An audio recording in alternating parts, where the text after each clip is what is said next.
How you guys doing, man? It's Fanatic Philly fan, coming at you guys with another video, man. Pretty much, I just got the gym, you guys, so my bad. I'm a little hot mess right now. Need a lot of breath, but I just got back from 24 hours, man, putting it in, man, getting it right. I want to shout out Philly Jim.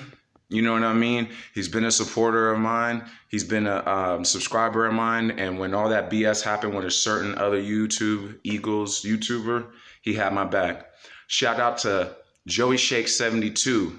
He's a really well-known YouTuber, Eagles YouTuber. And he personally came on my page and showed me some love and was like, yo, man, I have proof that you go to my page and show love. You asked for a shout out before, but it's never been disrespectful. And you always have showed me love. So I just want to shout out Philly Jim. And I want to shout out Joey Shake 72. I really appreciate you guys, man. I'm not really into that beef shit, man. I don't like it, but I'm also not a bitch myself. I'm gonna stick up for myself. When I feel like someone disrespects me, I'm gonna stick up for myself. And no one's clout chasing. Definitely not Bergen Sports. Who the fuck is that nigga? But anyways, I'm not getting into that. This is about the Atlanta Falcons. I just want to do a quick video because I got to go to work. I was going to do a video outside with better scenery and better lighting and stuff, but I got to hurry up and get in the shower and go to work. And I wanted to do this video before because I did some research. I might not have all the fancy, graphics on my videos until I figure out how to do that. I learned how to put music in it finally. Slowly but surely, I'm learning. But I will get with my graphics. I'm going to try to work on that. I'm going to see if I got a couple of nerd friends that probably know how to do that for me. But what I always will bring you guys is real talk. I will always bring you. I know this. There's only a couple of Eagles YouTubers that know more about the Philadelphia Eagles than me. I look at our team news every day. I follow this team every day. And even though I got no pen and pad every time you guys see me, I do my research before I drop every video. If you notice, there's certain Eagle YouTubers who are just... they got great graphics and everything, but when it comes to talking about the team and keys to victory and stuff like that, they ain't got nothing to say that's really worth anything. I think y'all know who I'm talking about. You got all the graphics in the world. Philly 500 does a great job of mixing great graphics, but giving you raw facts about the Eagles. That's what my job is. It's not to be pretty. It's to give you guys what, my opinion of our team. So with that being said, I did some research that I'm sure you guys will be interested in. First of all, in my opinion, we're not going to play Rasul Douglas that much at all. He got burnt 2 times very badly last week, and we're playing probably, arguably, the second or third best wide receiving core with Mohamed Sanu and Julio Jones. Both have speed over 85, 90. You're not going to get beat by them and have them not catch the ball. Matt Ryan might be, he might fold up in certain times, but he is a franchise quarterback and he has won big games. Even though he choked the biggest game in the Super Bowl away with a 28-point lead, he got that 28-point lead. And it took Tom Brady's greatness, So I feel like he gets a bad rap because he's been to the promised land once or twice, really close, and been to a Super Bowl and folded up. But he does get to those big games quite regularly. You know what I mean? He always has his team in the playoffs, always has his team in the mix, even when they don't have the best of years. So it's my opinion that we're not going to play Rasul Douglas. Also, I did some research. Do you know that only 3 times in NFL history, a wide receiver has gotten back-to-back 2 touchdowns, 170-yard games? So that means it's only happened 3 times ever in history that someone's gotten 2 touchdowns and 170 yards back-to-back. So 4 touchdowns in 2 games, 170 yards twice. Deshaun Jackson had 150 yards, but that was the only stat I could find close. It was 170 yards. So it's only been done 3 times ever. So that means us winning the way that we beat the Redskins against Atlanta is not flying. We're going to need to move the ball, but at the same time, our defense is going to have to get after the quarterback. We can't come out slow on offense and put all the pressure on our defense because our defense is going to be at a disadvantage.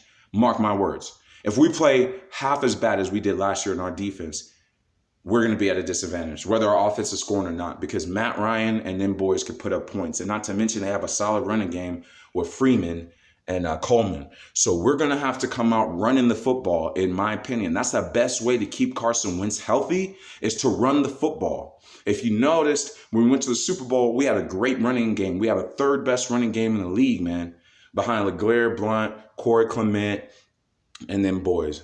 You know what I mean? And so I'm so glad Wendell Smallwood's gone from this team. I can't stand Wendell Smallwood or Denal or Pumphrey either, man. I can't stand neither of them clowns, man. They're not even average to me. I'm glad that they went.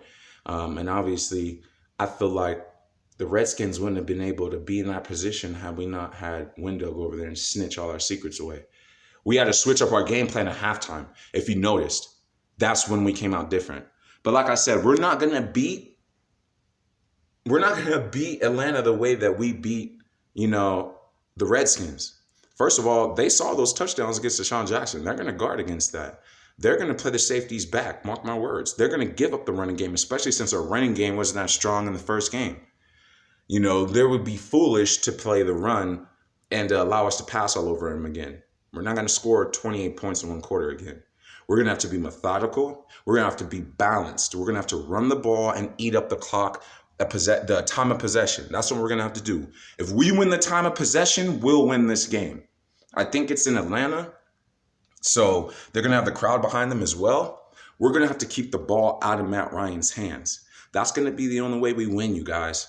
I'm telling you right now, this game, if you notice, the last 3 times we played this team, and Carson Wentz said it in his interview. If you watch Carson Wentz's interview when he's talking about this defense, he says, they shut me down and they shut Nick Foles down the last 3 times we played them. And that's true. We had 15 points, 14 points, 13 points, or 17 points. We're going to need to score 25 plus points to beat this team. Mark my words. We're going to have to score 25 at least, maybe more, to beat Atlanta at home. Okay? I'm just letting you guys know that right now. We're not going in there blowing them dudes out. It's not happening. And they're not going in there giving Deshaun Jackson 2 50-yard bombs. I promise you that. It's not going to happen. So we're going to have to do other stuff to win this game. And we're going to have to be balanced. And we're going to have to run the ball. That's the best way to keep Carson upright. And I'm concerned about our offensive line, to be honest. We were better in the later half of the game, but we have an older offensive line overall, and they're old men up there. And they might still be good, but they're older. We have the third oldest team in the league. I feel like Harry Roseman's doing exactly what he needs to do, drafting Diller, drafting these linemen, because we got a couple more years and our whole line will be different. Mark my words. In 2-3 years, our whole offensive line is going to be different. Maybe Brooks will be there, but I'm telling you, it's going to be different. Peters is going to be gone. You know what I mean? Diller's going to be replacing them. We'll still have Lane Johnson. You know what I mean? We'll still have Wisniewski and all them boys, but it's like our line will be different in a couple years. It won't be the same. So we're going to have to continue to draft and continue to learn how to run the ball with what we got right now. And I feel like we got the running back to do it. Miles Sanders can erase a lot of deficiencies on the line just because of his speed, his elusiveness, and his vision. Just like LaShawn McCoy. There'll be plays where LaShawn McCoy be running when he has no blockers. He makes 4 or 5 people miss in the phone booth, and he's gone. Just like Saquon. Horrible line, but you give him that one burst.